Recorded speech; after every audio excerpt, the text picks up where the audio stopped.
Before you watch this video, you should go to guitarinfusion.com right now and download my free course, the Music Theory DNA course. In that course, I'm going to teach you how I view music theory.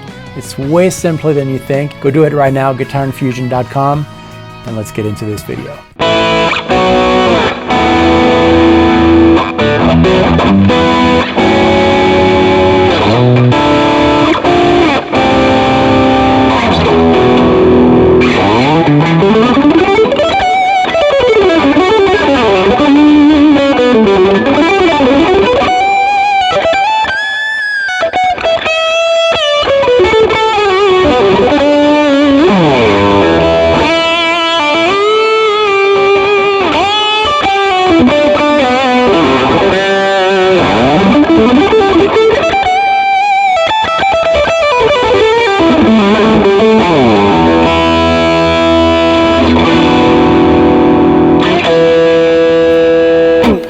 So what do you practice when you can practice, when you finally have time?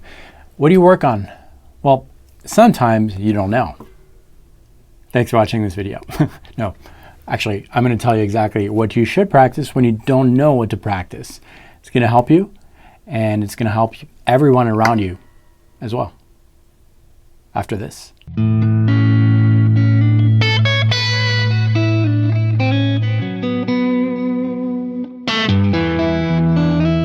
Hi, my name is David Wallerman. Welcome to this channel, which is all about helping guitar players like you find your voice on the instrument, develop it to tell your own personal musical story. And today, we're going to talk about one of those practice things that has helped me the most. And since I've started playing, it really does something to your playing that is unique, fun, expressive, and it really helps to connect your ears with what your fingers are doing. You've heard it before, the music starts from inside. Unfortunately, a lot of players forget that and start to be comfortable with scales and motifs, and sooner rather than later, unfortunately, they start playing very influenced by those licks, and the ear is not really connected with what they're doing. And it's a shame because the technical ability that you could have on the guitar, all those licks, really there's nothing magical to them. Spend enough time making those micro movements, you will get comfortable, and it's just like walking. A baby eventually starts to walk because he did it many times and then he doesn't think about it.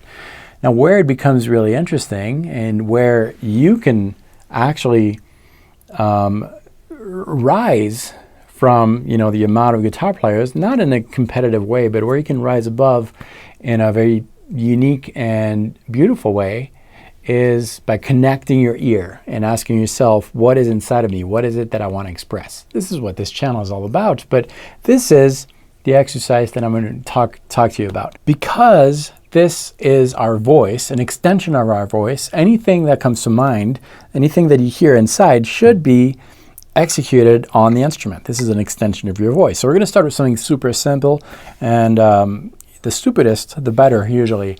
I'm talking about kids' song, like the alphabet song. Da-da-ba-da-ba-da-ba, something like that. Play it in E, and so you have to fish around first for those notes. If you hit the wrong note, fix it until you have that theme.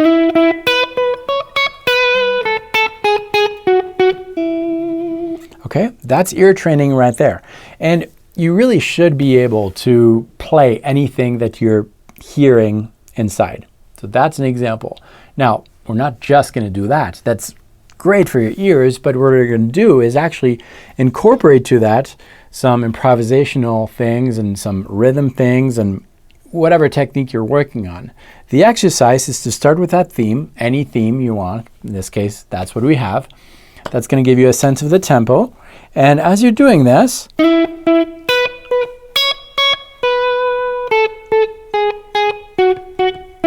going to start to take some liberty. So you've got the tempo, you've got the harmonic content. We're in that key.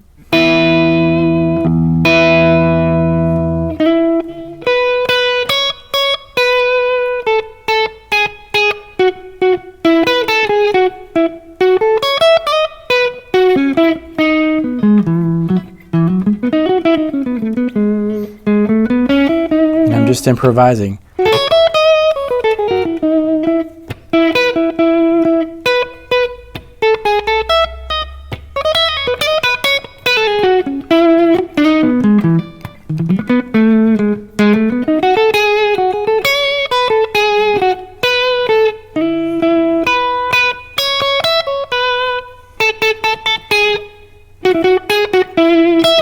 That kind of thing. That's the ultimate exercise. That's really going to develop a lot of things in your playing if you start with something super simple and start improvising with that. Now, your improv might start to sound a little bit out of control. And actually, with the magic of video editing, you didn't see that, but that happens a lot. And I'm talking about something like this. Okay, for example. So that's where you stop and you ask yourself, what went wrong there? Well, I hit the wrong note and I was a little bit unsure rhythmically. So that's what happened and that's what I'm going to work on. So as you start with something simple, you improvise, that's going to bring out some problems, hopefully, because those are the things that you need to work on. So it's a very analytical type of thing where you're analyzing your playing. You're always asking yourself, what went wrong there? How can I fix it?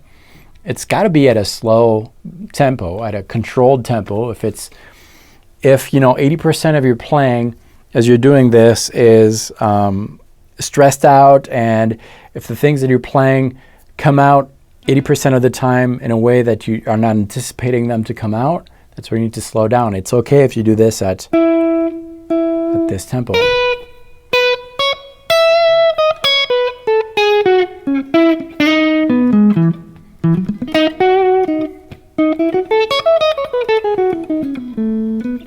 It's got to be very, very controlled. So controlling what you're playing is important. Thinking about synchronization too.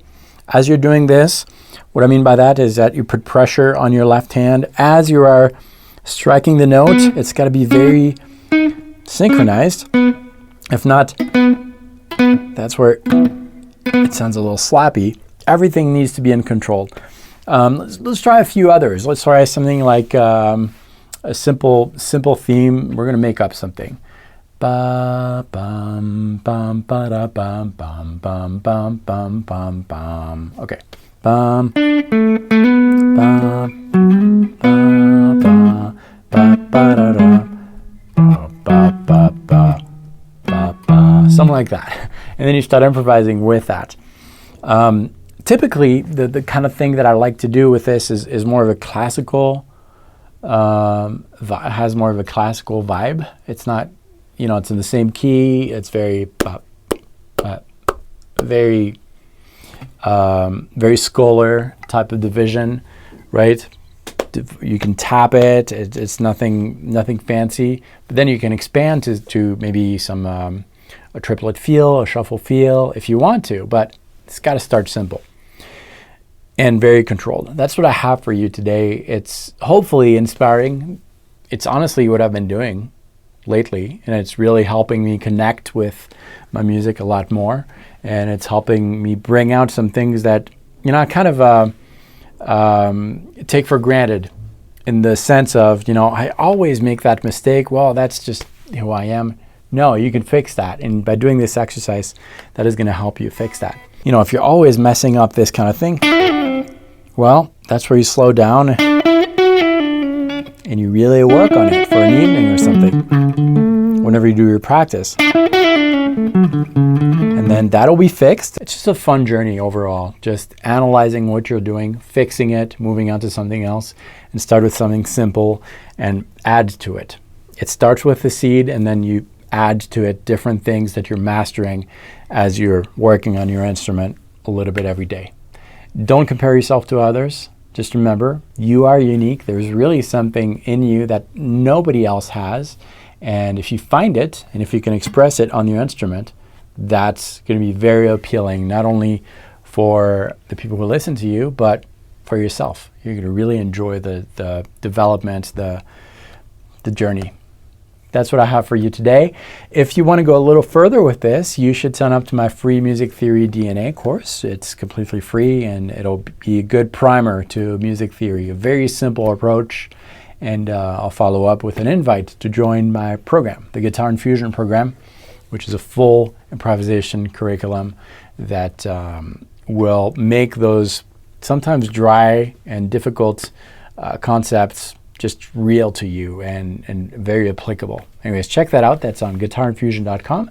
And if this was your first visit, you should subscribe, because every week we have 3 videos like this one coming out, helping guitar players like you find your voice on the instrument, develop it to tell your own musical story. Practice well, have fun with this. I'll see you next time.